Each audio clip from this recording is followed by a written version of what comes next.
लो जी, ये देखो हम पहुंच गए हैं पंजाब। और पंजाब की जिस जगह पे हैं इसको बोलते हैं पाकिस्तान बॉर्डर।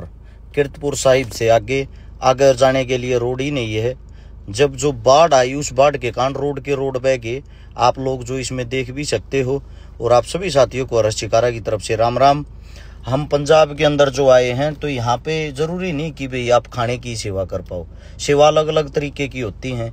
ये हम गद्दों को तैयार कर रहे हैं क्योंकि वहाँ पर सोने के लिए जो खाट हैं पलंग हैं वे सब के सब खराब हो चुके हैं उन लोगों के। तो इसलिए सबसे पहले हमने गद्दे लिए। गद्दे जो लिए हमने, ये जो गद्दे आप देख रहे हो लगभग 500 गद्दे लिए। और एक जो गद्दा है लगभग ये 300 रुपये का पड़ा था शायद। हाँ, 300 रुपये का गद्दा पड़ा था। सुबह सुबह स्वयं इनको तैयार किया गया। हमारे साथ में है मेवात से कमांडो हिदायत खान साहब और हमारे साथ में है पंजाब की शान, आप लोग देख भी रहे हो, ये अनमोल पाजी। अनमोल जो भाई है हमारे पंजाबी सिंगर होने के साथ साथ हमारे को मिले थे किसान आंदोलन में। और किसान आंदोलन में जब से मिले थे तब से लेकर आज तक अनमोल पाजी हर जगह जहां भी हरियाणा पंजाब के अंदर कोई भी आंदोलन हो उसमें सबसे आगे रहते मेरे भाई। मैं मेरे भाई को सैल्यूट करता हूं। और साथ में है हमारे भाई अपने हरियाणा से धनाना गांव के अजीत भाई जो मेरा बड़ा भाई है। और ये कुलदीप भाई मदन एडी से आप लोग देख भी सकते हो। यस मेरा भाई है। यस कटारिया गुरुग्राम से हितेश जाखड़। हम सब जो पंजाब के अंदर गए अपनी संपूर्ण टीम, अपनी 5-6 गाड़ियाँ जिनके अंदर सामान है ज़रूरत का। और साथ में जो हमारी पर्सनल गाड़ियाँ हैं वो गद्दों के साथ साथ हमने लिया। एक तो कंबल लिए, कंबल से अलग हमने लिए तरपाल वो लिए जो काफ़ी स्ट्रोंग है, काफ़ी मजबूत हैं। तरपाल 500 प्लस थे शायद। तरपाल जो है एक तरपाल की कीमत थी 600 रुपये। और ये जो इसके साथ साथ में हम आप लोगों को बता रहे हैं कंबल भी 500 प्लस थे। यानी कि एक पैकेज बना रखा था तीनों चीज़ों में से एक एक चीज़, यानी कि तीनों चीज़ों की एक एक चीज़ उन सबको दी जाए। यानी कि अच्छी चीज़ पहुँचे, जिस भी घर में पहुँचे चीज़ के अंदर क्वालिटी होनी चाहिए, उनके काम आ सके। खाली फॉर्मेलिटी नहीं कि आप लोगों ने फ़ोटो खिंचवा ली और फोटो खिंचवा कर आप लोग अपने घर चले गए।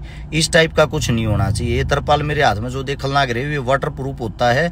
और इसको आप अगर अपनी छत के ऊपर लगा दोगे तो इसकी गारंटी भी थी, ये मुझे पता नहीं कै साल की थी, तो आपके जो घर हैं उसके अंदर पानी नहीं आएगा। और साथ में जो कंबल है, ये कंबल भी आप देख रहे हो, कंबल भी 300 रुपये का एक पड़ा था। 500 पीस इनके थे। सबसे बड़ी राहत की जो बात है वो ये थी, वहां जाने के बाद जो हमने सीखा, जो पंजाबी भाई हैं हमारे जहां से भी हम सामान ले रहे थे वो हमारे को सामान भी सस्ते से सस्ता दे रहे थे। इसी कारण की पाजी आप सेवा के अंदर जा रहे हो और आप लोगों से हम पैसे कमाएंगे, ऐसा हमारा धर्म नहीं कहता। ये आप लोग देख रहे हो। साथ साथ हम ये जो जहां भी बांट रहे हैं, अब आप सोचोगे यहाँ पे पानी तो है ही नहीं पाजी। जहां जो एरिया ड्राई था, सूखा था, वहां आदमियों को एकत्रित कर लेते थे, इकट्ठा कर लेते थे ताकि उनको परेशानी ना हो, उनका सामान खराब ना हो, उनको वहीं मुहैया कराते थे। अब पानी के अंदर जाकर हम वहां मुहैया कराते, हो सकता है सामान ज्यादा से ज्यादा खराब हो जाता। सबसे पहले तो जो भी भाई मेरा हरियाणा से जाता वो हालात देखो, ये पशुओं को लेके भी कैसे घूम रहे हैं, क्योंकि इनके पास पशुओं को बांधने के लिए सूखी कई जगह ही नहीं है।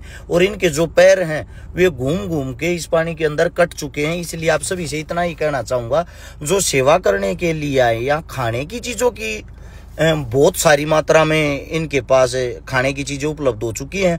जगह जगह लंगर भी लगे हुए हैं। सबसे बड़ी जो चीजें वो ये हैं, जो इनके काम आए वो चीजें आप लोग देने का कार्य करें ताकि ये इनको राहत मिल सके। जैसे कि इनको मेडिसिन की बहुत ज्यादा जरूरत थी, सैनिटरी पैड की बहुत ज्यादा जरूरत थी, साथ में ओडोमास की जरूरत थी, साथ में गद्दों की जरूरत थी, कंबल की जरूरत थी, इससे अलग तरपालों की जरूरत थी। यही चीजें हम लेके गए हैं। इससे दूसरा हम साथ में खाने का भी सामान लेके गए। हमारे साथ में जो मेवात की टीम है वो खाने का सामान साथ के साथ बांटती रही।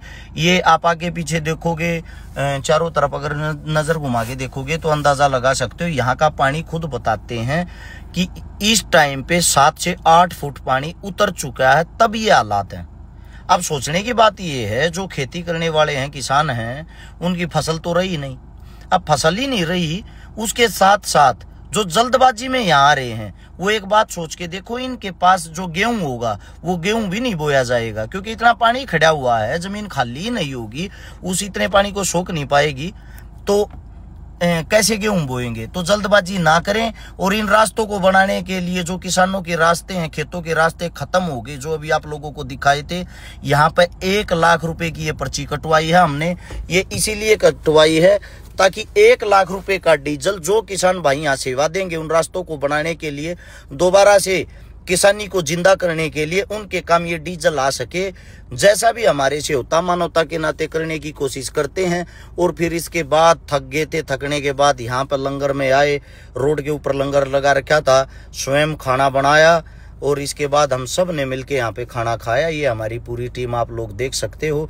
अब यहाँ से खाना खा के दोबारा चलेंगे इसके आसपास के गाँव में जहाँ पे हम रुके हुए थे। ये जगह जो अब है ये है बाबा डेरा नानक, गुरु बाबा डेरा नानक। और आप सभी साथियों को बता देते हैं, हेल्प करने वाले साथियों से इतना ही कहूँगा कि आप अपने सामान को उसी जगह पे पहुंचा के आए जहां जिनको नीड हो। अब ये देख रहे हो ये पानी भरा हुआ, वो पीछे जो गांव दिखाई दे रहा है उस गांव के अंदर हम जाएंगे। और ये अभी यहाँ के जो आदमी वो बता रहे थे कि 2 दिन पहले ये जो आपने अभी झोपड़ी देखी थी वे सारी की सारी डूबी हुई थी, वे भी दिखाई नहीं देती थी। ये उसी गांव में पहुंच गए हम, जो गांव अभी आपको वीडियो के अंदर हम लोगों ने दिखाया था। और यहाँ पे आके गुरुद्वारे के पास सभी को एकत्रित किया सूखे एरिया में। और जितने जो भी जरूरतमंद हैं उन सबको खाने के राशन के साथ साथ जो जरूरत की चीजें हैं वो चीजें हम सब ने मुहैया कराई। आप सभी साथियों को एक बात और भी बता देता हूँ, बहुत घने हरियाणा के गांव के ऐसे ऐसे आदमी हैं जिन्होंने सामान इकट्ठा कर रखा है। अपने गांव की पंचायत ने मिलजुल के पैसे इकट्ठे कर रखे हैं। उन सभी से इतना ही कहना चाहूंगा, भाई मेरी बात को समझने की कोशिश करो। अगर आप पंजाब में किसी को नहीं जानते और आपको यही नहीं पता सामान कहाँ लेके जाना है, तो खाली ट्रैक्टर लेकर घर तक मत निकलो। ये आप सबसे आपका भाई हाथ जोड़ के रिक्वेस्ट करता है। मैं कभी गलत गाइड आप लोगों को नहीं करता, मैं आप लोगों को वही हालात वही चीजें बताता हूँ जो 100 की 100% ठीक होती है। हम मौके पे जाके उस बात का जायजा लेके तभी आप लोगों को बताते हैं। हम यहाँ पे पहुंच रहे हैं जहाँ पे यहाँ पे पूरे क्षेत्र में, पूरे एरिया में कम से कम हम घूमे होंगे 40-42 गाँव में। तो यहाँ पे हर जगह हर चीज की रिक्वायरमेंट पूरी हो चुकी है। इस टाइम कृपया करके या तो अपने गांव की जो भी आप लोगों ने एकत्रित करा उसको रोक के रखो, क्योंकि ये लड़ाई लंबी चलेगी, 2-4 दिन की नहीं है। अभी मैंने बताया जब इनके पास गेहूं ही नहीं होगा लगाने के लिए और इनके जो धान है वो खत्म हो चुके हैं, तो अब आप सोचो ये खाएंगे क्या।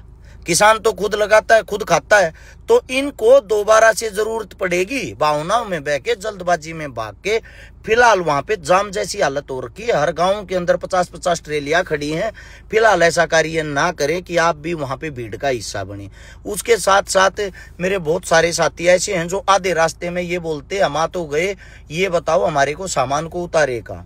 गुरुद्वारे जो होते हैं, गुरुद्वारों के अंदर हर वक्त लंगर चलता है, 24 घंटे खाना बनता है, 24 घंटे वहां पे सेवाएं दी जाती है। वहां पे आप जाएं, वहां पे जाकर आप जो कुछ भी सामग्री लेके गए हो, खाने की पीने की किसी भी टाइप की, वो सामग्री वहां जाकर जमा करा दे गुरुद्वारे के अंदर। जैसे ही गुरुद्वारे के अंदर जमा कराते हो, अब आपका सवाल ये होता भाई गांव में चंदा इकट्ठा कर रहा क्या है, कदे हम बदनाम ना हो जावा।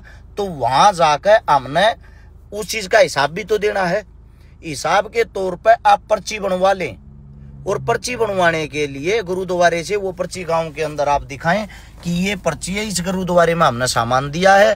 और वे जो गुरुद्वारे वाले हैं उनके पास हर चीज का रिकॉर्ड है, कौन से गांव में कहां बाढ़ पीड़ित है, कहां पे इस चीज की नीड है, वो वहीं उस वस्तु को पहुंचा देते हैं।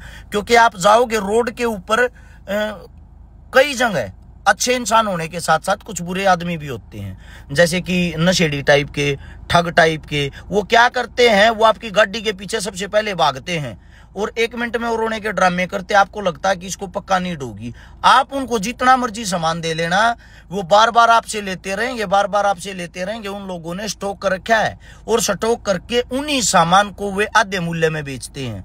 यानी कि आप लोगों ने अपनी तरफ से सेवा भी की और उस सेवा का फायदा भी नहीं हुआ, तो आप अपने आप को ही कोसोगे बाद में जब आप लोगों को पता चलेगा। हाथ जोड़ के आप लोगों को विनती है, या तो वहां के किसी इंसान को आप साथ लो। जैसे ही आप साथ लोगे आपको असलियत का पता चल जाएगा। वो इंसान अपने आप स्वयं आपको वहां तक लेके जाएगा जहां पे ओरिजिनल मदद की जरूरत है। ये थारे तो थारा भाई हाथ जोड़ के रिक्वेस्ट करे है, थारे गांव राम ने जो चीज इकट्ठी करी है वह कम से कम पहुंचते इसी घर में जा जिस घर में साची माच में जरूरत है।